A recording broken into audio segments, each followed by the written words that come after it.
Hello and welcome to another episode of The Pupil's Life. Soon to be something else, possibly not. It is a Wednesday. It is a Wednesday in January, and it's pretty warm outside. You know, that's one of the reasons that I love Texas or Austin. I've never lived elsewhere in Texas. It's the reason a lot of people hate Austin, but it's the reason that I love Austin.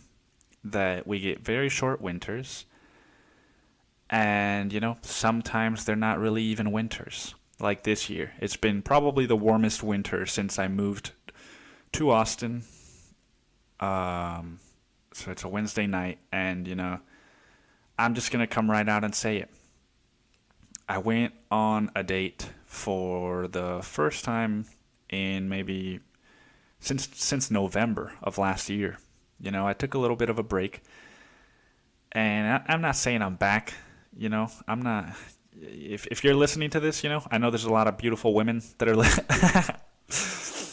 I know there's a lot of beautiful women listening to this that are like, I wonder if he's dating again.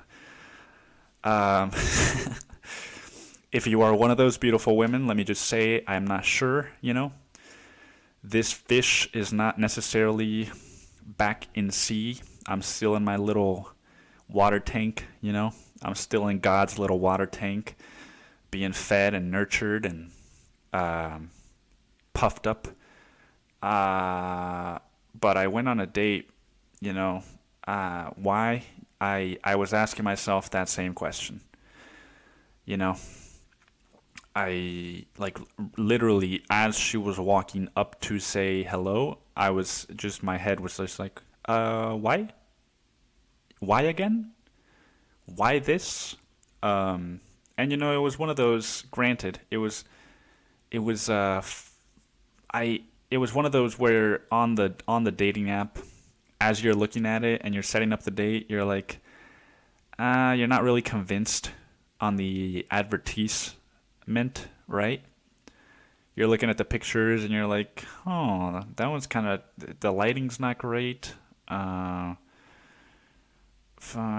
this, is this what I think it is? And you get there, I get there, she pops out of her car, and what do you know? It's propaganda. And at that moment, you assess, all right, I could just sprint away from the car. Maybe she hasn't seen me. I could just sprint out of sight and home and just, be one of those guys. Just ghost her. She gets there. She gets stood up. You never text her back. And she doesn't really know why that was. Why it happened, Maybe it's just like fucking asshole, dude. Just fucking catfish, fucking pulling pranks or something. So you can sprint out of sight. You can pretend that you're like, oh, maybe she's got a heart and soul, right? Be one of those fucking dudes that just, you want to lie to yourself about what you're attracted to.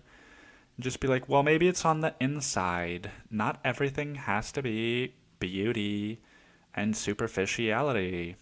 Well, okay. You can be one of those dudes. And just try to like the person. Or you can do what I did and just, be cordial for like 30 minutes and then just fucking book it. Just make up some excuse. Not even make up an excuse, because you don't want to lie. You want to be honest, but you don't need to be brutally honest. And it's just, I don't need to talk smack about this person, We've all been there. I'm sure plenty of women have gone on dates with me and they've just thought like, fuck it, at least I'm getting free food, because I'm the asshole, that falls into that trap.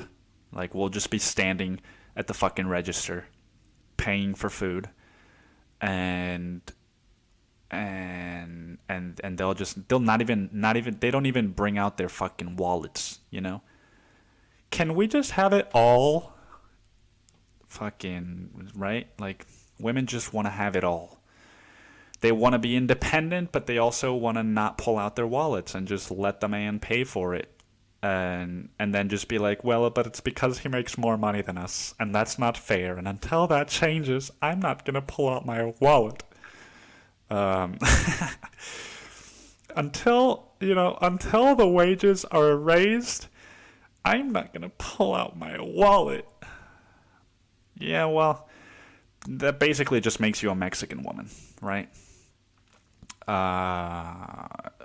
And so yeah, plenty of women have been there with me, right? So it's a fucking it's not even about her, dude, but it's just like the physical part of it. It was propaganda, right? So that's like immediately that makes me just want to go home. But I'm like, all right, fuck it. Like maybe I can have fun, right? Maybe I'm not gonna fucking date this person. I'm never gonna see them again. But doesn't that kind of make it so that you can be playful and have fun? Like, I know that it shouldn't be that way, and most people, not most people, but some people, regardless of what the fucking context, can just be themselves. I'm not there yet, dude. But when you know that the stakes are non-existent, can you have fun, you know? And that's the question I was asking myself, was like, all right, fucking, it's one of my days off, dude. Can I have fun, right? Just because I don't want to be here doesn't mean I have to fucking sulk through it or pout through it or whatever you want to call it. But man, she just made it hard. And at one point I gave up, right? Like, I took some time off of dating. And again, I'm not saying I'm back. This made me want to fucking, it was just like dipping my feet in the shallow part of the pool, right? Like, is it cold? And fucking, but this made me want to just, all right, no, I'm not ready. Because, I took some time off dating because in a way, I think I realized like I'm not ready, right? I'm not in a place where I can put myself out there in a romantic context. And so I was going on dates before this, like before November, and women were just like, so what do you write? And I was like, fucking just straight up be like, oh well, I just fucking finished writing a memoir, right? And then what have I done? I've cornered myself, right? It's like, number one, they're gonna ask more questions because that's not a common thing for a 24-year-old to have done. And then I'm like, fuck it, all right, you can't lie, I rationalize my way into oversharing.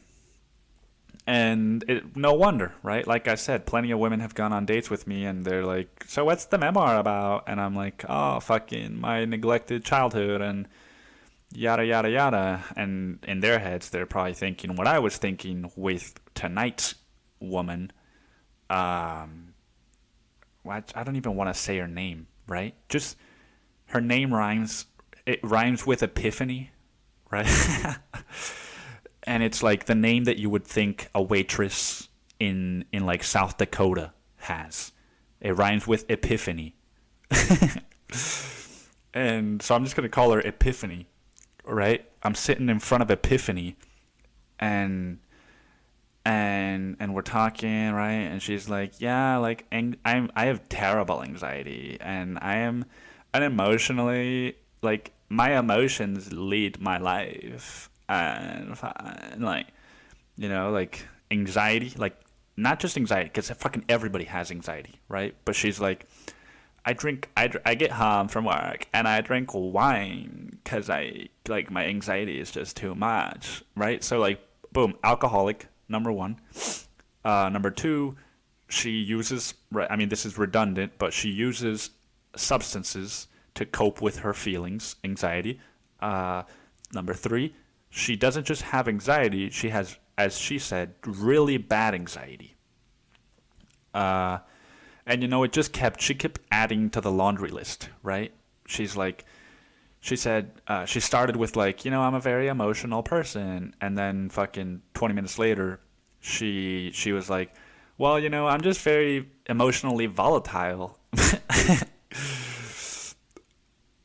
And it was at that point when she said the word volatile, I was like, all right, all bets are off. You no longer need to sell yourself here, Nick. Just go for the fucking jugular.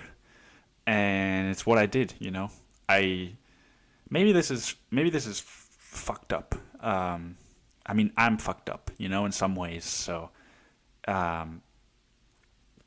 but I asked her, like, because she was also saying, you know, I'm very big on self improvement and all this stuff, you know, which good for her.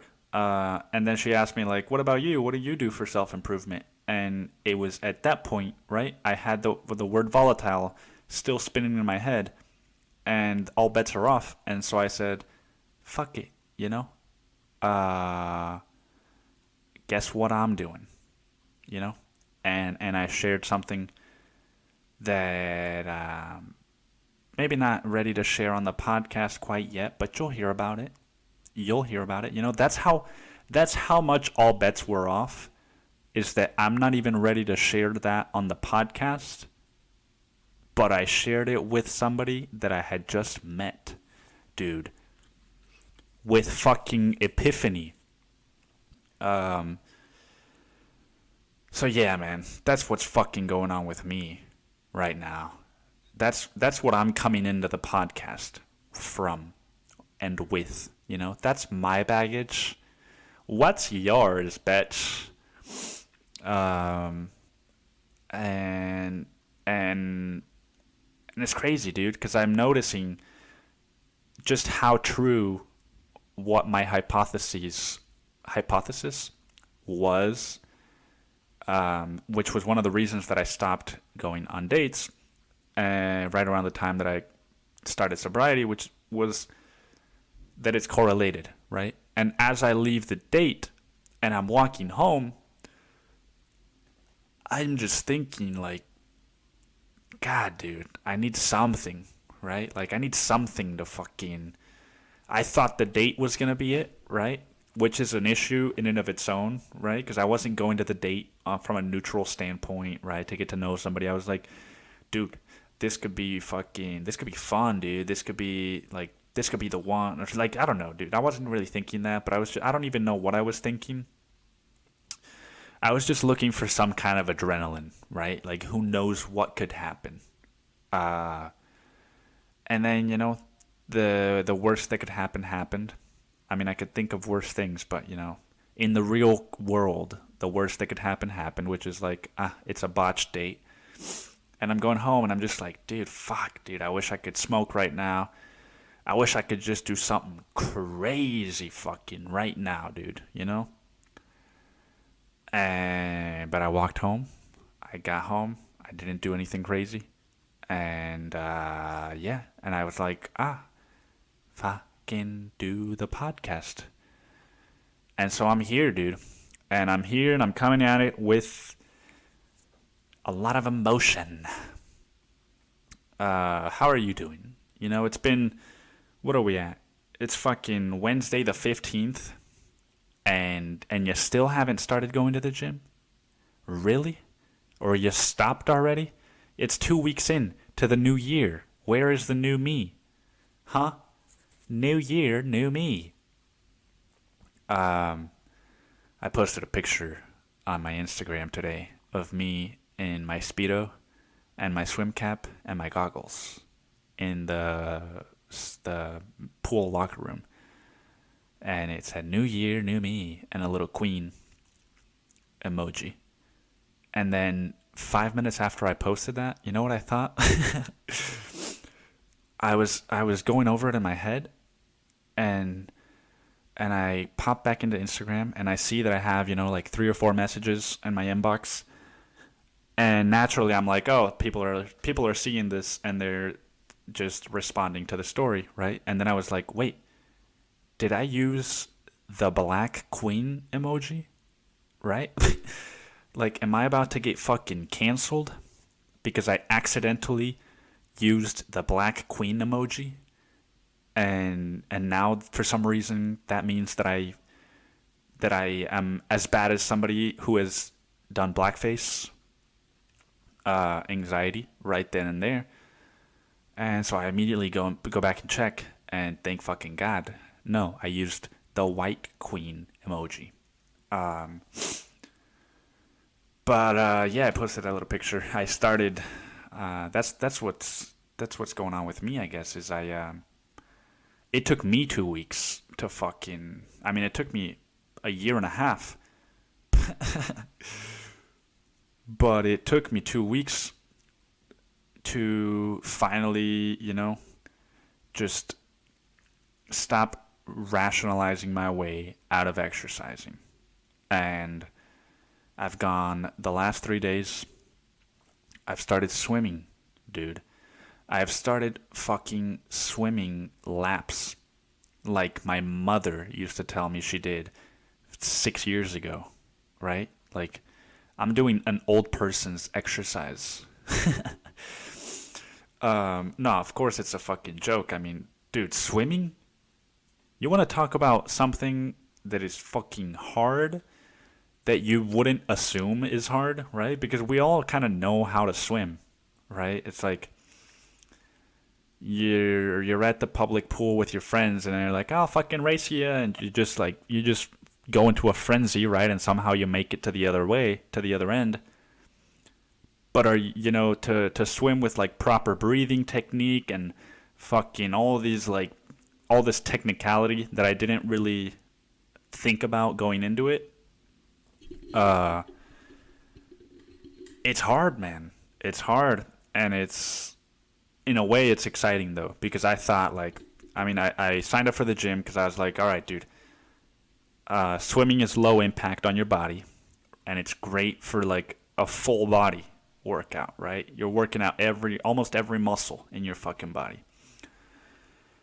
But I thought, like, I already know how to swim, right? I've been scuba diving since I was fucking 10 years old, and I grew up on the beach. I already know how to swim, dude.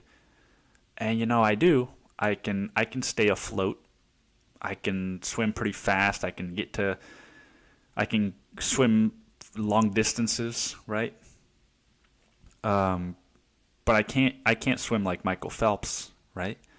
And so now that I've realized that there is a lot of technique that goes into it, especially with breathing, it's like, fuck yeah, dude. It's a new skill. It's a new hobby. Even though I know how to swim, I don't know how to properly swim, I guess. And so I've only gone twice, but I'm learning that, dude. I've been swallowing a lot of fucking chlorine-filled water. I've debated using little paddleboard thingies, not paddle boards, just little boards that they have. And I've debated using fins, but I'm just going about it the fucking, like, I'm just gonna fucking push my way through it way, where I'm like, nah, dude, if you use fins, you're gonna get accustomed to something that you're not gonna be using long term. If you use a board, the same thing, right? Like, just rough it out, man. Just fucking keep moving. And so I've been doing like 30 minutes so far, right? And I'm not saying nonstop, dude. I'm not fucking Michael Phelps. But I've been staying in the pool for 30 minutes, probably doing about 20 laps, I would say, 20 back and forths. And it's fucking crazy, man. It's hard. The thing you don't think about is anxiety, dude, because you're wearing your goggles, and proper swimming technique is that as you're doing the strokes, and I'm swimming, I'm just swimming freestyle, I think is what it's called, just facing forward, facing down, and your arms are just fucking flapping, like I'm not doing some fancy backwards butterfly shit. But as you're swimming, you take a deep breath, and then you let it out immediately as your head comes into the water. And then you gotta twist your head sideways to take like 1 second breaths.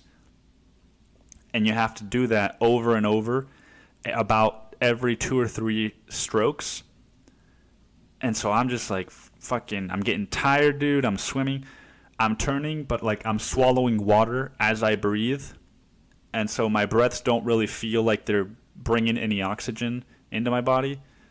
And I'm continuing to get tired, and then I'm like, just, there's, I don't know, dude, it's weird. Like, I fucking, I there's so little oxygen being pulled into my body that as I bring my head back into the water, my nose is just like, nah, and it's just like, just fucking takes a big breath in, and it's all water. And now I'm fucking coughing and like still trying to swim, right? And I'm still twisting my head sideways and taking little second breaths.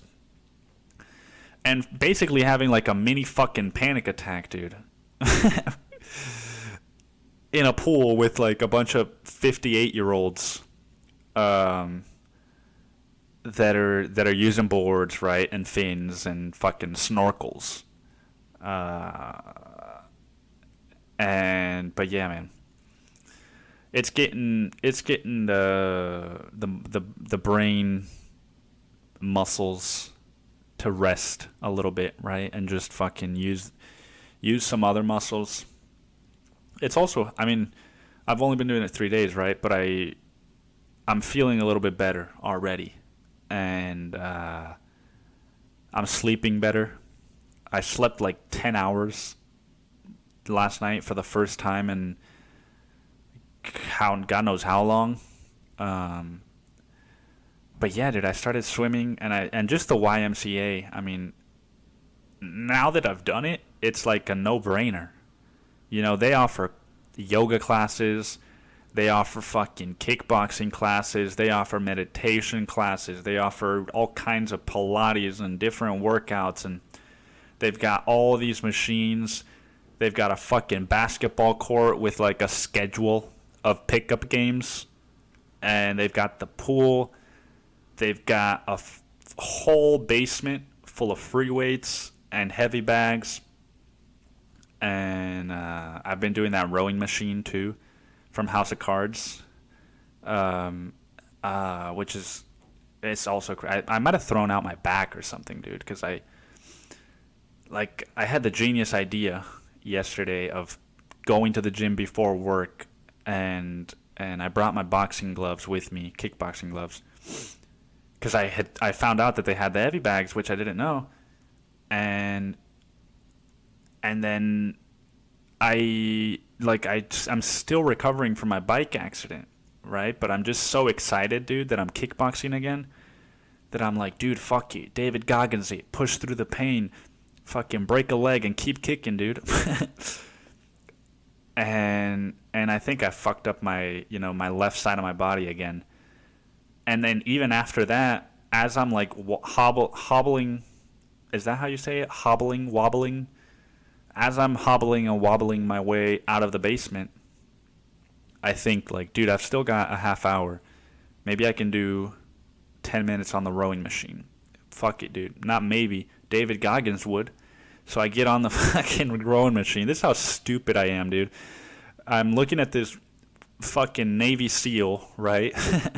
And I'm like, dude, he can do it. I can do it.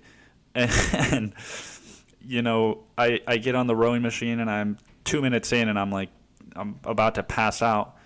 But I get to the 10 minutes, dude. I made it. And then I'm walking to work, and yeah, man, since then, my lower back has just been killing me. I still went and swam today, but that's all I did, right? I sat in the jacuzzi for like 20 minutes after, too. Which, by the way, dude, imagine, like, that's one thing that, like, it's almost like getting a massage in as much as it just... I was sitting in the jacuzzi, and that is truly where only old people go, at least at the Y. And as I get into the jacuzzi, there's one old man and one old lady, and as I'm getting in, it just felt so good that I considered just saying like, "Ah, man, how is this not everyone's like fucking just the best part of their day. How is this not everyone's best part of the day? Just like releasing the pleasure in words.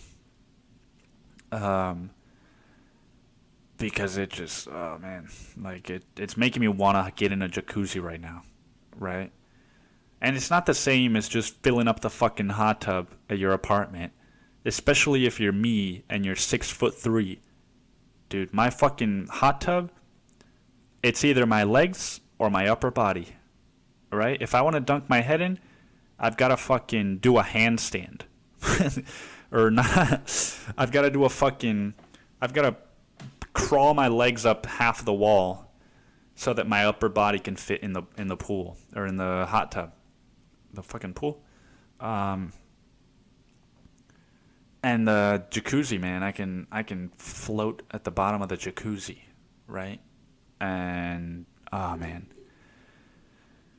so that's the good news, man. I've started working out again, and I think it's gonna do a lot of good for my anxiety.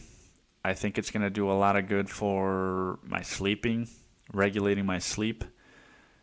And just also, I think the main reason that I'd been craving getting back into working out is that whole, what you hear people that are very intense about working out say. Joe Rogan, David Goggins, my brother, dude. They just like, you get that moment, you get to that point where if you're pushing yourself hard enough, you just kind of, all that shit that you're thinking about throughout the day, it just goes away, and it stays away for the remainder of the day in a weird way. Like, I'm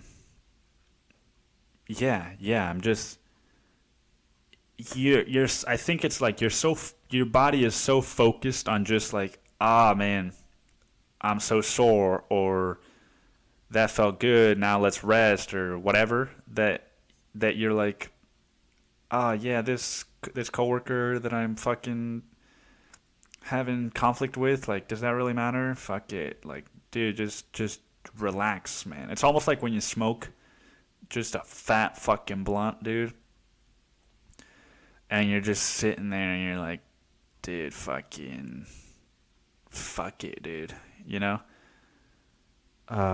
lot of you probably don't know. But yeah, swimming's been great, dude. In the 3 days that I've been doing it, look at me, dude. I'm becoming one of those fucking people, right? It's like, I just started doing this one thing, but now everybody should do it. I mean, that is who I am, right? I'm always trying to get people to do the things that I'm doing that I notice are helping me. So I'm doing that. And what else is up with me, man? I'm writing that. I don't know if I've mentioned this on the podcast yet, but I'm finishing a collection of short stories, and then I'm also writing this kind of like, it's funny, dude. On this fucking date with Epiphany, she was asking me, because I told her about this book that I'm writing, and she said, like, how are you gonna market that, right? Because basically it's like, I would say 60% autobiographical, 40%, maybe 65-35, right? 35% of it, fiction. Am I still using, I'm still using characters because it's a narrative, right? It's not different stories. It's my childhood, man, up until the graduation from high school. But there's so much that I don't remember. And there's also I just wrote a memoir, and I didn't really have like a reason to make it another fucking memoir, right? Like, and I'm also I've been rereading Bukowski, dude, and as much as people say that those books are based on his life, the Hollywood, the post office, women, Ham on Rye, and Factotum, as much as people say that those are like the 5 books that he called fiction that aren't really fiction, like, I think those are people that don't know what writing looks like. And I think a lot of that is more fictionalized than you would think. But yeah, so Epiphany asked me, like, how am I going to market this? And I don't really know, dude. Oh, wait. Oh, that's the first time you've heard me sneeze. I used to get kicked out of class for that, dude. How fucked up is that? Right? I used to just fucking... And the teachers would be like, Nico, you can't be doing that. Get out of class. You're a disruption. And I'm just like, it's an involuntary reaction. That's not what I would say, right? I would just milk it and be like, dude, fuck you. Fuck this class. Just fucking rip a piece of paper and throw it in the trash as I walked out. But yeah, man, Epiphany asked me this. And so I don't really know how I'm going to market it. I think I'm just going to call it fiction, dude.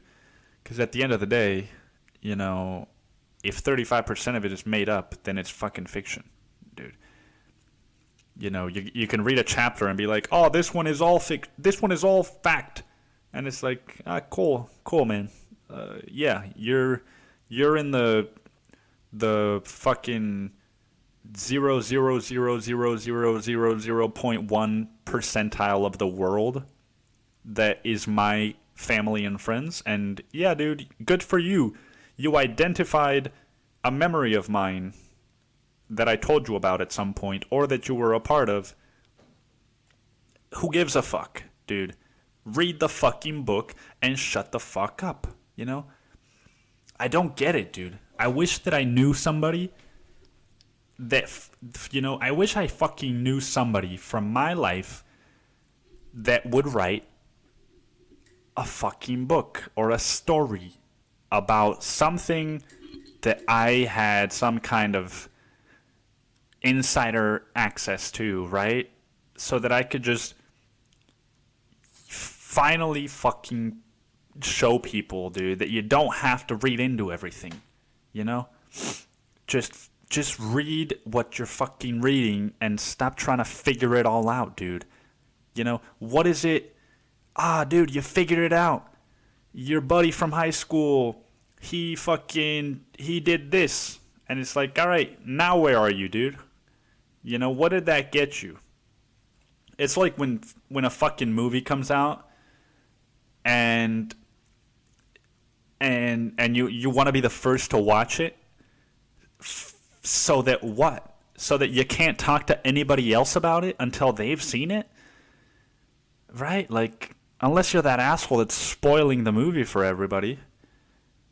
It's like, why are you in such a fucking frenzy about to watch the movie? You know, why are you so inclined to give a shit what is real and what isn't, and what, you know, what fucking, dude, I don't know, man. It's like, especially when I write a short story that I call, like, is fictional 100%, and people are like, oh, this is about your dad. I'm like, it's about a fucking character's dad, and I have a dad, and so yes, dude, I am taking from my experience, this dad is not my dad. It's so fucking stupid. It's so dumb, dude. And so I'm just going to call it fiction, you know? It's so dumb. And so because it's so dumb, I'm just going to call it fiction. Because that way, you know... Well, no, not that way. People are still going to get on my back about it. But, you know, that way, I can just, you know... Oh, dude, chapter 33, man. You totally had me. I thought for a second that wasn't true, but it totally is, man. I remember it. Yeah, man. It's all fiction. No, it's all fiction. Oh, yeah, chapter 38. where I talking to that girl, right? And she's like, haha, you're too fucking a weirdo for me, right? Like, no, that's all fiction. Yeah. Oh, yeah, no. I know that you remember me being a weirdo and girls saying that to me, right? It's all fiction. So get off my fucking back and just let me do what I enjoy doing, man.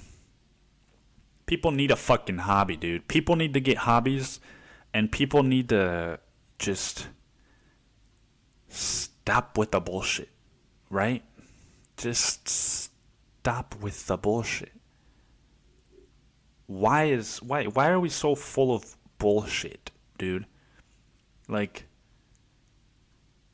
I don't care when, when a friend of mine is telling me that they are going through this one thing, or when I notice that my best friend is drinking more because he's in a relationship that maybe he's not sure about, right? I'm not thinking like, oh, dude, like, fucking people are gonna know that I'm friends with this fucking person that drinks because he's coping and trying to shout. Like, just, dude, I've got enough shit to worry about on my own, about myself and about my life, as long as he's, be safe, and I'm there for him when he needs me, and, as long as you're hitting the friendship markers, and you're not just a self-involved asshole that doesn't give a shit about anybody else, then you're doing enough, dude. But you don't have to pry and make business that isn't yours about you. Especially writing, dude, because, oh my fucking god, dude, you read a fucking... That's why I don't like watching movies before I read the book. Because you watch Fight Club, and you can't read Fight Club and not think of Brad Pitt and Edward Norton, right? But you're not gonna go tell Chuck Palahniuk, oh, dude, you were totally, I know you wrote it before the movie was made, but dude, you totally had Brad Pitt and Ed Norton in mind, didn't you? When you were writing it, like, you totally had them in mind, right? It's like, dude, the gall, right? I need to start using that word more. The gall, dude. Gallbladder. I don't even know. That's what's funny about being a writer and not having a fucking degree, dude, is that I can say shit and I don't really know what it means. And people are like, he's a writer, so he probably knows what that means. The gall, dude. The gall that people have to fucking just pry in your business, dude. Like that fucking guy. Degrees open doors, man. I don't know shit about you, mate. Like, I don't know shit about you, mate. And, you and I just met. We've been coming to this meeting for a while. And, I don't know shit about you, but I just want you to know that, since you're saying you're right to write, and, I just want you to know that, degrees open doors, mate. Degrees open doors. I don't know shit about you, mate, and I can tell you're a well-read kid. I can tell that you're a well-read kid, and you seem like a fairly intelligent being. Have you thought about going back to school, mate? Because degrees open doors. Because degrees open doors, right? If you say it in a fucking Australian accent, it's a little bit less annoying. Just a little bit, dude. Because if you say anything in an Australian accent, it's a little bit less annoying. Right? You just fucking... You read one of my books, and you're like, oh, mate, chapter 33, you totally had me, mate. I thought it wasn't true, but then I read about that one girl, right? She was in our class, and I know you changed her name, but it's totally true, right, mate? It's a little bit less annoying, dude. And that's that, man. That's the fucking. I guess that's just what you have to deal with, right? As a writer, especially if you write about the things that I write. It's like being a stand-up comedian, you you have to just be wary of the fact that you might lose your whole fucking career one day if you say the one thing that upsets the wrong person at the right time. The Me Too era. And that's what I've been, I'm fucking, a lot of people are gonna be, nobody yet, right? At least not really that I've experienced, but a lot of people, I guess I've been asking myself, right? Like, why am I'm gonna take stand-up comedy classes in February, and I'm like, why am I doing this, dude? What makes another white male think that he can do stand-up comedy, right? Like, what gives you the gall? What makes you, right, my Dr. Phil impression, what makes you think that,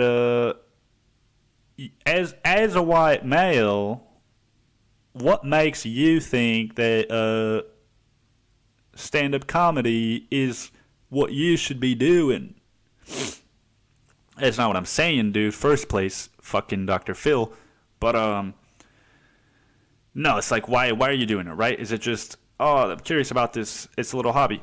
And I guess I was just sitting back one day, and I thought, Louis C.K., he lost his whole fucking career, right? He's just gone off the map, gone off the grid, involuntarily, right? Eddie Murphy and Dave Chappelle did the same thing, voluntarily, and they could come back at any moment, and they have. But Louis C.K., he just got the guillotine, right? And I've been thinking about it more and more, and it's like, dude, this is the one thing, like, not the one thing, there's celebrities, and there are other areas where people are getting canceled, but it's like Louis C.K., you can't even say his fucking name anymore, right? Like, you can't even say that you like Louis, because people will think that you have masturbated in front of other people who didn't want you to, right? And it's fucking, that's basically why he lost his career, right? Because he was just like, just in other, like, not even onto other people, just like onto his chest or something. I don't know. I wasn't there. And but that's basically what we did, right? We found out that he just and then we were like, oh yeah, Louis, then you fucking have this, like, you think you can just on people? We're gonna on you. And that's not why I want to get into stand-up comedy, right? I'm not trying to on anybody who doesn't want me to on them. But yeah, you can't even say that you like Louis. And what's crazy, dude, it's like with Donald Trump, right? Like, just me saying Louis C.K. and Donald Trump, my phone is already like beep, beep, beep, beep, just like sending off alerts every time I say those two names, like to Twitter or some fucking something, dude. But it's like Donald Trump, dude. Just because he fucking had an aneurysm and decided to run for president, does that mean that I can't tell people that I watched The Apprentice once upon a time? Right? Like, fucking, I didn't know, dude, that he was just gonna all over the country. Which is, by the way, dude, that Donald Trump is in on the fucking country is not something that I know. It is something that people who dislike Donald Trump have told me. That's all I'll say. That's all that I will say about that. But I can't say that, dude. Just because he's fucking decided to do some crazy shit now. That means I can't like the things he did before that he was crazy, right? Where the gall? What gives you the gall? So that's why I decided that I want to get into stand-up comedy. No, it's like the one last place, I guess, where you can test yourself to the very limit, right? Where it's like the stakes are at their highest. Because if I go on stage and I say, isn't it funny that fucking Louis just and now we're all just like and people don't like it, then I could, my books might get taken off of Amazon, dude. Who knows what could happen? I might lose my fucking day job, dude. And some people might think like, well, yeah, then you shouldn't have been going on stage and saying Louis, right? Like, you think you're so funny, well, you just lost your fucking job. And,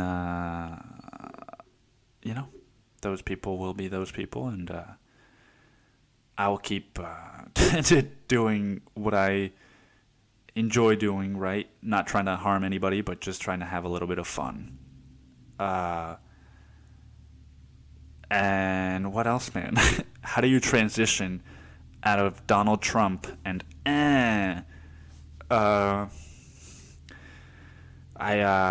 went to another movie, right? Probably the last good movie that I will see until the summer. Because this is just the time of year when all the garbage, all Warner Bros. And fucking who else? What other studios even exist these days, right? Disney.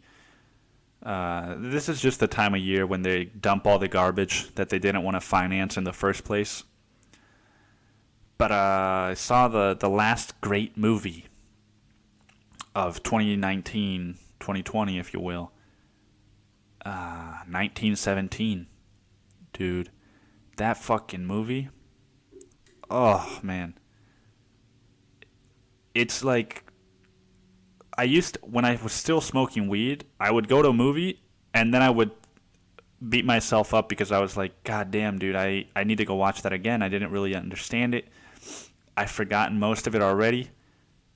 And weirdly, dude, the same thing is happening with this movie. Like, it is just, it's so unbelievable what you are watching that it's almost like you're high, right? And you're just like, it gives you this high that just makes you forget some parts of it, because every single moment you're just like, I need to remember this, this is incredible, and you can't remember them all. But yeah, dude, I don't have enough good things to say about. I don't have what's the saying? I can't find enough good things to say about it, or that sounds like I'm saying it's a bad movie, but it's crazy, dude. If you don't know what 1917 is, it's a movie about two soldiers in the First World War who get tasked with letting some other troops know that the ambush that they're going into is the war they're going into, or the battle they're going into. It's an ambush, right? The Germans are gonna fuck them up, and so these two these two fucking guys, they have to traverse like 6 miles of uncharted territory, right? That could be soldiers trying to kill them, could not, and they just have to go and deliver this message. But the whole thing, dude, is is edited into what looks like one tracking shot, just that alone, dude. It's a 2 hour long war movie, and it's spliced into what looks like a one shot, dude. Oh fuck, dude. Oh fuck, dude. Go watch this movie, man, because dude, the funny thing is that I watched it with my friend Chris, and he's like one of the people that I feel most myself around, or that I can be myself most. And I've cried. I've cried around him before, and I think he's cried around me, dude. But like the whole movie, we're just biting our fucking nails, just biting our nails, and sharing a bowl of popcorn, right? And then it gets to the ending, dude, and I won't spoil it. Don't worry. It gets to the fucking ending, and there's this beautiful shot. Fucking, you've just gone through a fucking war, and there's this beautiful shot, dude. And then the credits roll, and I was just like, God, dude, I wanted to cry so bad. And I teared up, and I wanted to just fucking start weeping, dude. Sobbing. But I was so aware that my buddy was next to me and that nobody else was crying, dude. People were just getting up and walking immediately, like straight out of the theater. Very fucking American, by the way. Just, all right, done with this. What, on to the next thing, right? Like, just fucking, oh, dude, I gotta beat everybody out of the fucking theater so that I don't get stuck in the parking lot. Like, just, dude, I wanted to fucking sob, man. The gall of these people that they just walked out of the theater. At least I tried, okay? Yeah, man, I don't know. I need to work on my movie reviewing skills, but I would say it's top 3, hands down, dude. It's got to be top 5, or of these. I hate to say this, dude, this phrase, but of these like Oscar movie season, contenders or whatever, even the ones that weren't nominated, because there was a lot of fucking good movies that weren't nominated, right? Midsummer, I don't know. I haven't seen this one, but The Farewell, dude. A lot of people are upset that didn't get very much nomination, if any. I don't even think it got one. But of all of those movies, it goes Joker, 1917, Marriage Story, and then probably fucking The Lighthouse, dude. Once Upon a Time in Hollywood. That's this might be an unpopular opinion, but no thanks. Just 3 hours, dude. Oh fuck, dude, not Lighthouse. No. It goes Joker, 1917, The Irishman. Nah, dude. Fuck, dude. I don't know. I think third place is a tie between Irishman and Marriage Story. Because Irishman is what is it? 3.5 hours? Is that what it is? It's 3.5 hours.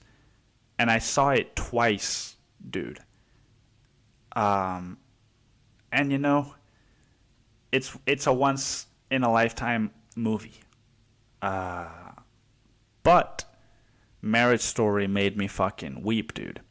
And any movie that makes me cry, it generally gets an automatic 10, dude. I've said this a few times on the podcast before, but any movie that makes me feel, dude, or any movie that's just something truly kind of that I've never seen before, that I haven't seen in a long time, immediate 10.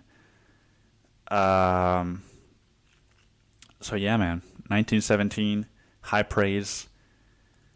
Probably gonna see it sweep at the Oscars, right? We like war movies. We like Sam Mendes, and we like inspirational things. That's the thing, dude, about this movie is that it's like, I was telling Chris after the movie, I was just like, dude, it doesn't just make me feel like and want to cry, but it's also just like the fucking height of like what it means to be a man, dude. And bear with me, because I don't just mean like war, you know, you haven't seen the fucking movie. Don't judge me. But it's like, it's about sacrifice, dude. It's about, it's about love. It's about pushing yourself, dude. Even when you feel like you've pushed yourself too much and you have nothing left to give. It's about adventure. It's about friendship, and what I mean, like the height of masculinity, dude. The height of being a man. I'm not discounting women. I'm speaking about men, dude. I'm not saying the movie is not for women or it has, you know. I'm just speaking from my fucking experience, because I don't know what it's like to be a woman. So, fucking don't get your panties in a bunch, all right? Or your tighty whities, dude. Because a lot of fucking guys these days are acting like they're fighting for women, right?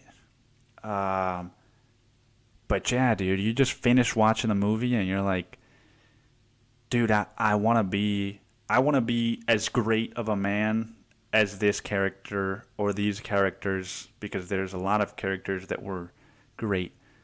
I want to be as great of a man as these people were, dude. You know.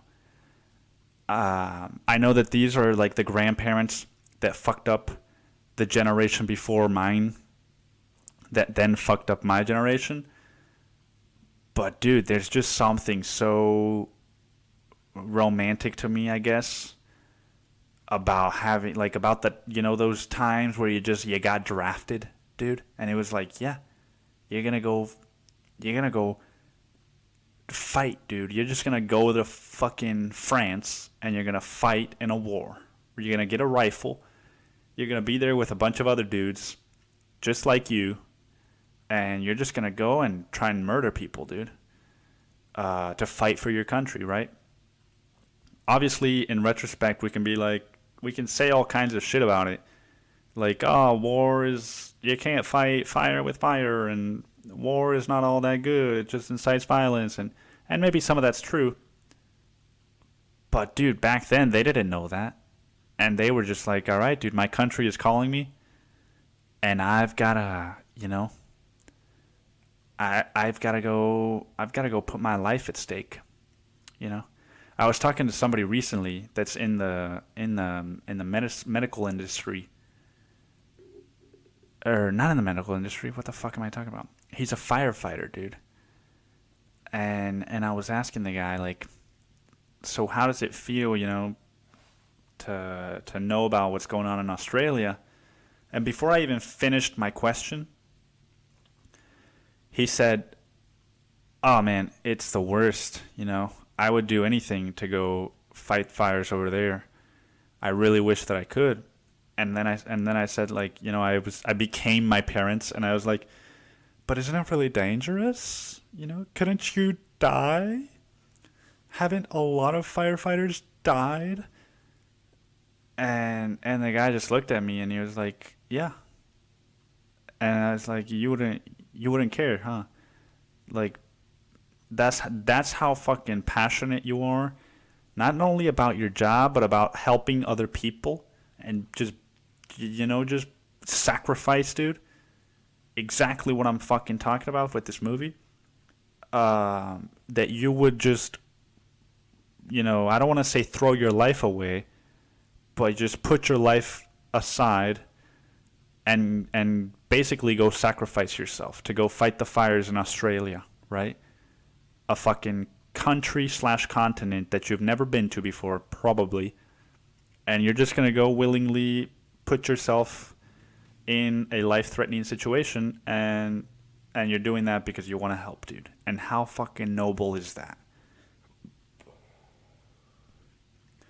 It's crazy, man. And here I am, just fucking jerking off about writing and fucking epiphany and, you know, who am I saving, dude? I'm not doing shit, man, and neither are you, because you're just on the other end of this listening, and you're making notes, right? You're like, maybe I'll go to the gym next week, right? Like, you're fighting all these internal battles just like me. And there's some people out there greater than both of us, and they're putting their life at risk, man. They're doing the Lord's work, and I don't mean the Lord like the fucking religious man, dude. I mean like the people that are gonna save us, right? The savior of the earth, dude. What if I just started? What if that was the next thing, dude? That would be fucking hilarious. What if my next thing, right? Because I just started sobriety. And then I've been on a break from dating, and what if the next thing, dude? Next week, you're listening to this podcast, like, yeah, man, I think I'm gonna become a devout Christian. Oh man, what if that was my next thing, dude? I just started going to church. That would be great, man. I mean, I'm sure it would do wonders for my life, right? But that would be fucking ridiculous, man. Oh, man. So what am I at right now? Fucking. Oh, dude. Look, I love it when that happens, dude. The best podcasts are the ones where I just kind of tilt my computer screen down, turn off all the lights, close my eyes, and just fucking zone in, man. And then I pop it up, and what do you know? It's been about an hour on the dot. So, yeah, man. Stay tuned, because there's some really cool things that I've been doing that I'm not ready to talk about yet. And I know I talked about it with Epiphany, man, but I'm going to be talking about it on the podcast pretty soon, and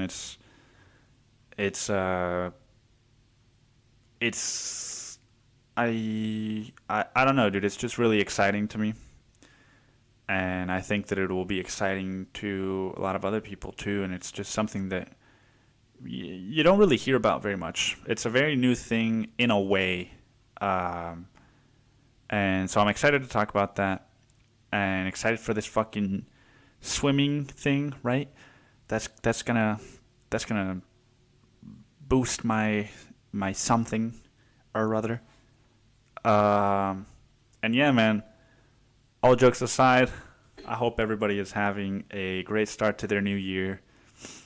And if you're not, man, hey, just fucking know that there's millions of other people like you that are also not having a great time, right? And we're not alone, man. You're not alone. I'm not alone.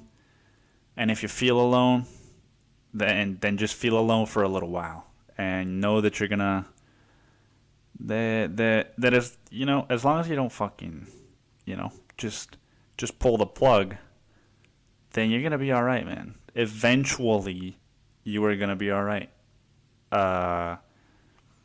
You will get out of it, dude. Fuck it. I'm not fucking Tony Robbins trying to be all motivational here.